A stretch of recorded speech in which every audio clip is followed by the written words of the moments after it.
Here is my 2 cents on Musa Khawula's channel.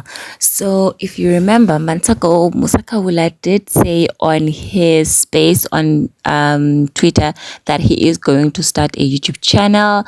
And he finally did. I believe it was on Friday, if not Saturday.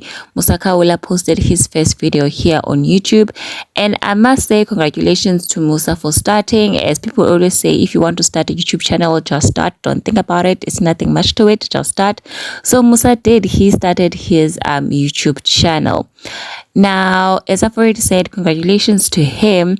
However, the comments that I want to make is that, number one, watching his first video, it did sound as if he was very scripted, because you could tell from how he was telling the story. Like, one of the things I was worried about when Musa Khawula said he's going to start a YouTube channel was his storytelling, because the guy can tell stories, he drags it, he adds a lot of arms and then like there's a lot. So I was really worried about his storytelling, because YouTube people are very picky. They're not like Twitter people. YouTube people get irritated very easily, and YouTube people get bored very easily. So I was very worried about his storytelling, but he did good on his first video, and you could hear that he was probably saying something that he had read, or something that someone had written down for him, so that he can be able to tell the story without dragging it out. And another thing that I wanted to comment on was the studio itself. Like, it's a very nice studio. It didn't give me the wow that he was describing on his space, but it is a very nice, cute space. I do wish the pink at the background was a bit lighter, so that the couch could be more visible, because now everything is just blending in together.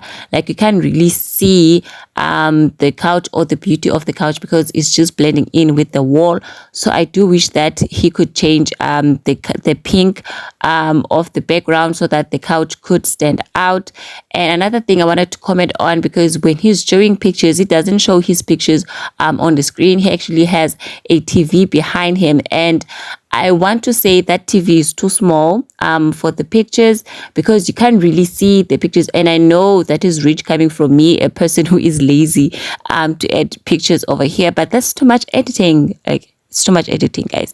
So I do wish he can make his TV a bit bigger, so that we can be able to see the pictures, or he can just put the pictures on the screen as people normally do, so that we're able to see them, especially when it's something to do with text, because then what's the point of putting up a text on the TV if people can't even read it? And I saw some comments saying that it's giving Wendy Williams type of vibes. And I would say that if that's the vibe he's going for, he should invest in a bigger TV, because if you remember Wendy Williams clips that were posted on YouTube, she did have a bigger screen, so that the audience in the room, and also us who are watching from TV or our phones, can be able to see the pictures of the people that she is talking about. And they were also zooming in on the pictures, so that we can be able to see them. So I wish he can also adopt that as well. And one thing I wanted to complain about when it came to his channel is the movement of the camera. His camera is changing angles too much, and yes, that's nice for TV, but when it comes here to YouTube, especially when it comes to entertainment channels, that gets really irritating, because you just want to look at the person who is talking and telling the story, and you want to engage with them. It's not like when you're doing a voiceover and you have pictures moving around and so on and so forth. But when it comes to entertainment channels, it's someone giving you gossip, so it's much more engaging when the camera is just focusing on the person's face and the person is talking and you're looking at them, because then you feel like you are there with the person, you're engaging with the person. But for him, they keep changing angles of the camera, and it becomes very distracting, because you looking at him, he's telling the story, you engage, and then the camera angle changes, and then now that engagement that you already have with him gets broken. And somehow I kept on losing his story, because I was taken away by the the shifting of the angle. Again, I'm gonna go back to the Wendy Williams reference, as people were commenting that he's giving Wendy Williams vibes.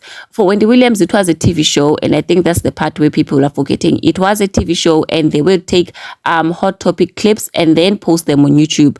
But the camera and the setup of it was designed for TV and not for YouTube, and it did manage to make it on YouTube because it's Wendy Williams and people were already engaging with her on TV, so it was easier for people to keep engaging with her on YouTube as well. And also with the camera angles for Wendy Williams, most of the time her camera angles changed when she was throwing your focus or wanting you to focus on something. Like if she wanted you to focus on the audience, then the camera would change to the audience. If she wanted you to focus on the DJ or on Norman, or she was talking about the new person and they were showing the picture, then the camera angle would change because that's where she wanted you to focus on. But for the most part, when she was giving her commentary, her camera will focus on her and on her face so that you can be able to engage with her and not be distracted by the movement of the camera. So I do wish Musa could take note on that and also stop with changing the camera position so much, because it does distract the engagement between him and the audience. Well, that was my experience. Other than that, congratulations to Musa, and I did watch the second upload as well, and I could say from the second upload you could see that on that one he was less scripted. You could see the Musa from Twitter coming out here and there. He was throwing the shade.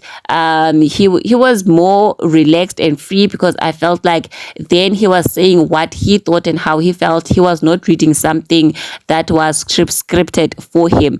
And yeah, I just want to say congratulations to him. Keep up the work, and I hope and pray that YouTube people don't get tired of him very quickly, because his numbers they were growing from the last time I checked, because I haven't watched the third and other uploads that he made. I only watched the first and the second one, and I did see YouTubers entertainment channels making videos on it, so I will be watching those videos and I will share my commentary with you guys.